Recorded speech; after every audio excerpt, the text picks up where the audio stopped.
আসসালামু আলাইকুম প্রিয় ভিউয়ার্স, দেখুন যে আমের সবথেকে মারাত্মক যে সমস্যা সেটা হলো হপার পোকা। আমরা জানি যে হপার পোকা যদি আক্রমণ করে তাহলে কিন্তু হপার পোকা যে মল ত্যাগ করে সে মলের মাধ্যমে কিন্তু পুরো পাতা কিন্তু একদম কালো হয়ে যায়। এবং পাশাপাশি দেখুন যে আমে কিন্তু এই হপার পোকার কিন্তু যে মলটা ত্যাগ করার কারণে এই পুরো আমটা দেখুন কালো হয়ে গেছে। দেখুন, এই যে দেখুন, এবং আমের গাছে দেখুন পাতাগুলো দেখুন, পুরো সমস্ত পাতাগুলো কালো। এবং যেগুলো আমি দেখতে পাচ্ছি, আমরা এখানে যেগুলো আমি দেখতে পাচ্ছি সবগুলো আমি একদম কি বলে যে এই হপার পোকার এই যে কারণে কিন্তু কালো। এবং আরেকটা জায়গায় দেখাই আপনাদের, যদি এখানে দেখেন, অর্থাৎ এই বাগানের, অর্থাৎ এখানে মনে হয় 500 ঝাড় আছে, 500 ঝাড়।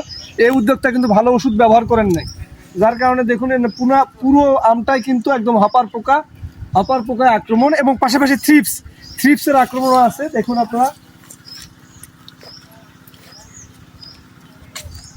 এই যে দেখুন, থ্রিপস এবং মাকড় দুটোই আছে এখানে। থ্রিপসের আক্রমণ আছে এবং হপার, এই যে কালো কালো দাগ যদি দেখেন আপনারা, যে কালো যে দাগটা, এই যে পাতাতে যে কালো যে দেখা যাচ্ছে, আবরণ দেখা যাচ্ছে, এটাই কিন্তু হলো হপার পোকার যে মল ত্যাগ করছে। এটাকে আমরা এই এলাকায় বলে মহা লাগা বলে। এটা মুকুলেও হয়, পাশাপাশি কিন্তু এই আমে এই সমস্যা হয়। তা আমরা যারা উদ্যোক্তা যারা আছি, তারা যদি এখানে সঠিক পণ্য যেমন ইমিটাপ, পাশাপাশি হলো প্রথম থেকে রিভা যদি ব্যবহার করতাম, তাহলে কিন্তু এই হপার পোকার আক্রমণ থাকতো না।